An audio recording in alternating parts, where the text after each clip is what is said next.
ओम शांति। आज 4 अक्टूबर 2022 की साकार रूप में चले गए प्यारे बाबा के मधुर महावाक्य सुनते हैं। प्यारे बाबा बोले, मीठे बच्चे, तुम्हें बाप को याद करने की रेस करनी है। बाप को भूलेंगी तो माया का गोला लग जाएगा। प्रश्न, इस ड्रामा के किस गुह्य रहस्य को तुम बच्चे ही जानते हो? उत्तर है, तुम जानते हो इस ड्रामा में भिन्न भिन्न वैरायटी एक्टर हैं। हर एक का अलग अलग पार्ट है। एक का पार्ट, एक के फीचर्स दूसरे से नहीं मिलते हैं। जो ऑलराउंडर हीरो पार्टधारी हैं उनका ही गायन है। बाकी जो थोड़ा समय 1-2 जन्म पार्ट बजाते वह कमज़ोर पार्टधारी हुए। सभी पार्टधारियों में परमात्मा व्यापक हो, अकेला ही डांस नहीं करता। वो तो इस बेहद ड्रामा का डायरेक्टर है। वह नाम रूप से न्यारा नहीं। अगर न्यारा हो तो ये जो गायन है तुम्हारी गत मत तुम ही जानो, वह रंग हो जाए। ओम शांति। जैसे बाप ने कहा है कि मैं साधारण बूढ़े तन में आता हूँ, अर्थात जिसकी वानप्रस्थ में रहने की अवस्था होती है। वानप्रस्थ अर्थात वाणी से परे, वह तो हुआ निर्वाण धाम, सुख धाम, दुख धाम अर्थात जहाँ मनुष्य रहते हैं। सुख धाम में मनुष्य रहते हैं, वहाँ उन्हों को सुख मिलता है, तो नाम सुखधाम रखा है। धाम में कोई रहते हैं, अच्छा, फिर शांति धाम कहते हैं।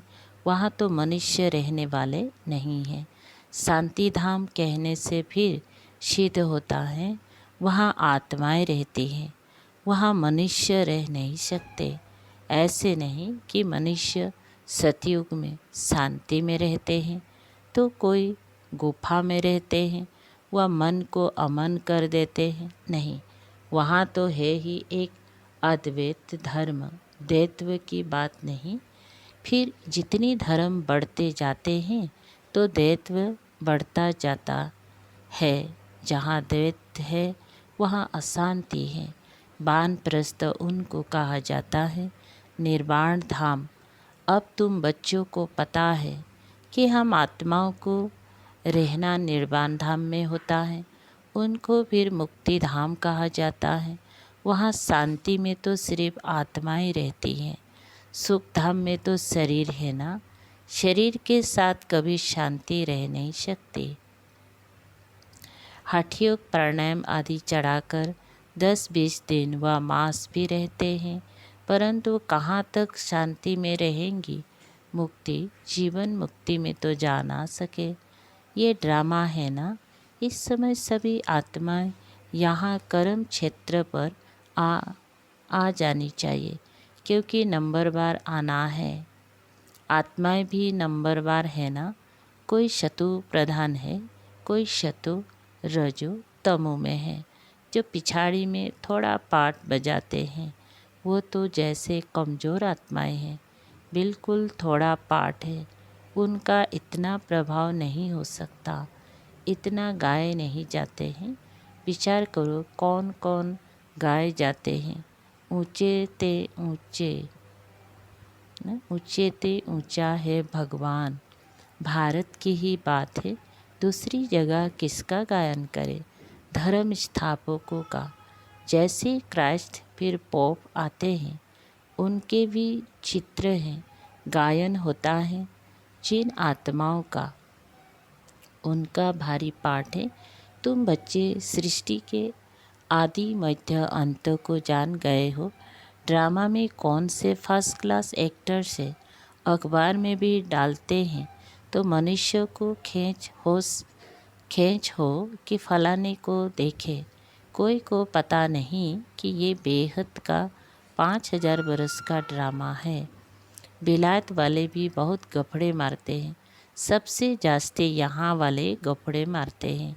तो बाप आकर हमको सारी नॉलेज देते हैं, तुम्हारी बुद्धि में यह जरूर बैठना चाहिए, मुख्य क्रिएटर, डायरेक्टर, प्रिंसिपल एक्टर कौन है? शिव बाबा। वही नॉलेजफुल, ब्लिसफुल हैं। हम शिव बाबा को एक्टर कह सकते हैं। मनुष्य तो कहते हैं कि वो कभी एक्ट करते ही नहीं, वह नाम रूप से न्यारा है। फिर कहते हैं वे तो सर्वव्यापी हैं। तो क्या एक ही एक्टर है जो सब में डांस करता है? नहीं, ये तो हर एक की एक्ट भिन्न भिन्न है, एक ना मिले दूसरे से। कितने अनेक मनुष्य हैं, एक के फीचर्स दूसरे से मिल नहीं सकते। बच्चे जानते हैं ये वर्ल्ड ड्रामा हूबहू रिपीट होता रहता है। तुम्हारे पास गीत भी हैं कि फिर से गीता का ज्ञान सुनाना पड़ा। बाप कहते हैं तुमको मैं कितना बारी ज्ञान सुनाता हूँ। हम, तुम और सारी दुनिया आप है। कल पहले भी थी, कल फिर मिलते रहेंगे। दूसरी और दुनिया होती नहीं। बाप कहते हैं हम एक है तो रचना भी एक। गॉड इज वन, दूसरे नाम निशान नहीं। ऊंचे ते ऊंचा है ही एक शिव बाबा। फिर कहते हैं त्रिमूर्ति ब्रह्मा। त्रिमूर्ति में ब्रह्मा को जास्ती रखते हैं। त्रिमूर्ति शंकर नहीं कहेंगे। गाया भी जाता है देव देव महादेव। पहले ब्रह्मा आता है। इन 3 देवताओं में नंबर 1 है ब्रह्मा। ब्रह्मा को ही गुरु कहते हैं। शंकर को और विष्णु को कभी गुरु नहीं कहेंगे। त्रिमूर्ति में मुख्य ब्रह्मा है। वह सूक्ष्म बतनवासी तो है संपूर्ण ब्रह्मा। फीचर्स तो एक जैसे ही हैं। तो ऊंचे ते ऊंच हुआ शिव बाबा, सभी का बाबा। फिर गाया जाता है ग्रेट ग्रेट ग्रैंडफादर, जिससे मनुष्य सृष्टि रूपी सिजरा निकलता है। ये मनुष्य सृष्टि रूपी झाड़ है। पहले पहले एडम अर्थात आदिदेव, आदि देवी, उनसे रचना रचते हैं। परंतु ब्रह्मा कुमार कुमारी कोई सब थोड़े बनते हैं। जो ब्राह्मण बनते हैं वही फिर देवता बनते हैं। ये पढ़ाई है। यज्ञ में चाहिए भी ब्राह्मण। वह ब्राह्मण लोग मैटेरियल यज्ञ रचने वाले हैं। तुम्हारा यज्ञ है रूहानी। उनका यज्ञ कुछ समय चलता है, फिर पिछाड़े में आहुति डालते हैं, तिल, घृत आदि। ये तो बड़ा भारी यज्ञ है। इसमें सारी दुनिया स्वाहा हो जानी है। सतयुग त्रेता में कभी यज्ञ होता नहीं। वह यज्ञ रचते हैं उपद्रव मिटाने के लिए। उपद्रव शुरू होते हैं द्वापर से। बाप कहते हैं इस यज्ञ के बाद फिर आधा कल्प कोई यज्ञ होता नहीं। समझाया जाता है अब जांच करो राइट कौन है। यह छोटे छोटे यज्ञ सब हद के हैं। ये है बेहद का यज्ञ। इस यज्ञ में सारी आहुति पड़ेगी। फिर आधा कल्प कोई यज्ञ नहीं। कोई मंदिर पूजा के लिए नहीं होता। मंदिर बनते ही हैं भक्ति मार्ग में। तो ऊंचे ते ऊंच शिव बाबा को सब भगत याद करते हैं, परंतु पहचान ना होने कारण नेति नेति कह देते हैं। रचना और रचता का पारावार हम पा नहीं सकते। और फिर गाते हैं भगवान तुम्हारी गत मत न्यारी, आपे ही जानो।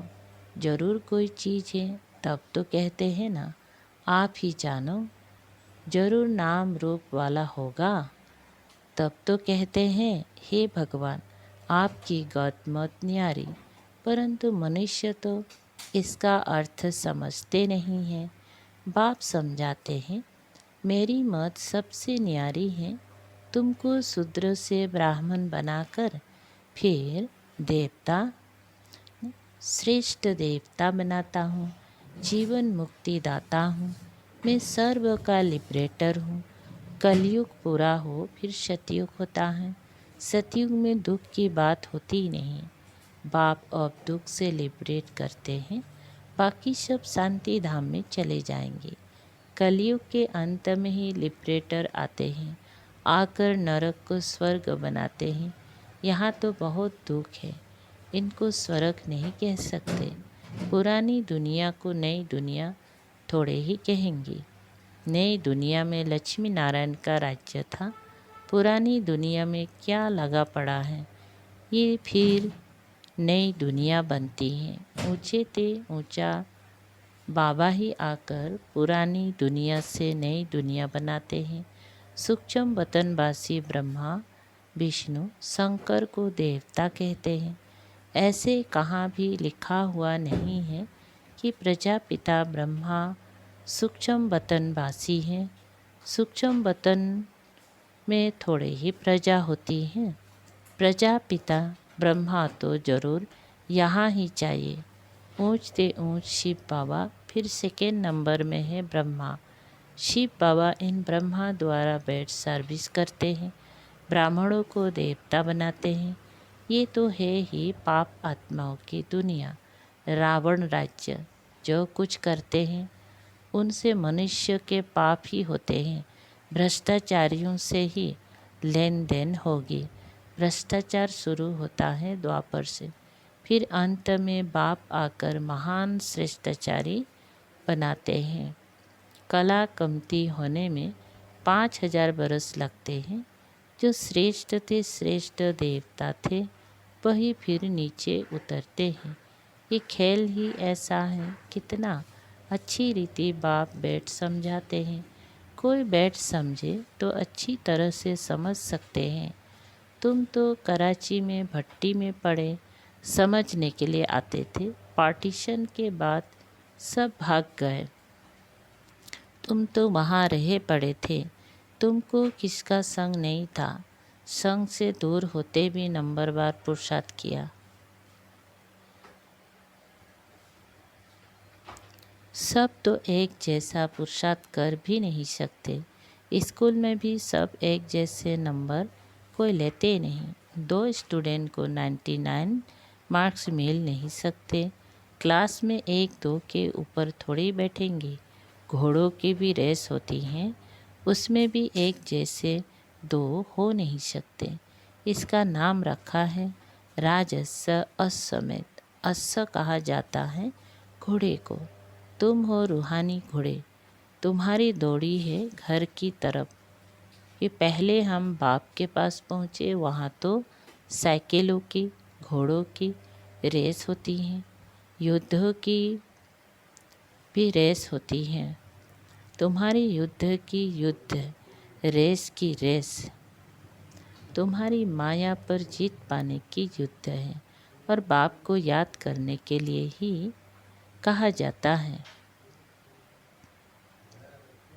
को ये नहीं कहा जाता कि गुरु नानक को याद करो या कोई और को याद करो।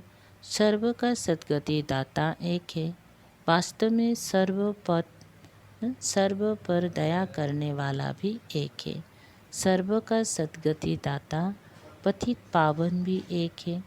उन्होंने अपने ऊपर नाम रखवाया है तो झूठा हुआ ना। सर्व को सुख देने वाला एक है। सुखधाम में भी बाप ही ले जाते हैं, तो बाप से ही सुखधाम का वर्षा लेना चाहिए। आधा कल्प रावण ने श्राप दिया है और बाप से वर्षा लो। ये तो है ही पाप आत्माओं की दुनिया। देवताओं की है पुण्य आत्माओं की दुनिया। पाप की दुनिया में पुण्य होता नहीं।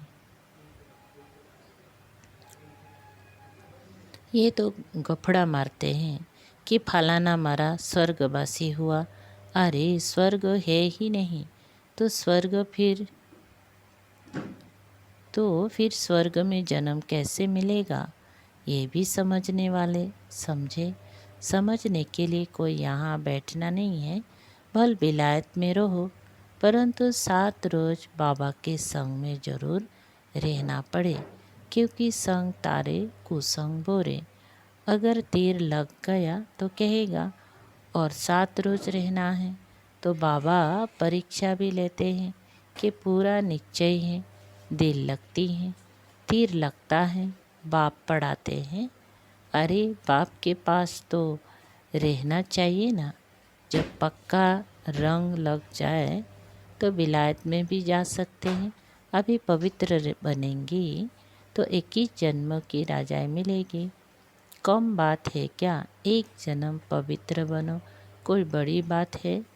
बाबा युक्तियाँ तो बहुत बताते हैं, आहिस्ते आहिस्ते युक्ति से चलो, जिससे खिटपिट ना हो, दोस्ती भी रहे और अपने आप को छुड़ाते भी रहो। बाबा रांझू रमजबाज हैं, तो रमज मतलब युक्ति बताते हैं, ऐसे ऐसे करो। बहुत बच्चियां भूं भूं करके पति को ले आती हैं, फिर पति स्त्री के चरणों पर गिरते हैं कि इसने मुझे बचाया। वह ब्राह्मण तो पिकार का हथियाला बंधवाते हैं। यहाँ ब्रह्मा और ब्राह्मण हथियाला बांधते हैं पवित्रता का, वह कैंसिल करते हैं। बच्चे कहते भी हैं, बाबा आप हमको स्वर्ग में ले जाते हो, आपकी हम क्यों नहीं मानेंगे। खुशी से पवित्रता का कंगन बांधते हैं। अच्छा, मीठे मीठे सिकल दे बच्चों प्रति माता पिता बाप दादा का याद प्यार और गुड मॉर्निंग। रूहानी बाप के रूहानी बच्चों को नमस्ते। हम रूहानी बच्चों के रूहानी बाप दादा को याद प्यार गुड मॉर्निंग और नमस्ते नमस्ते।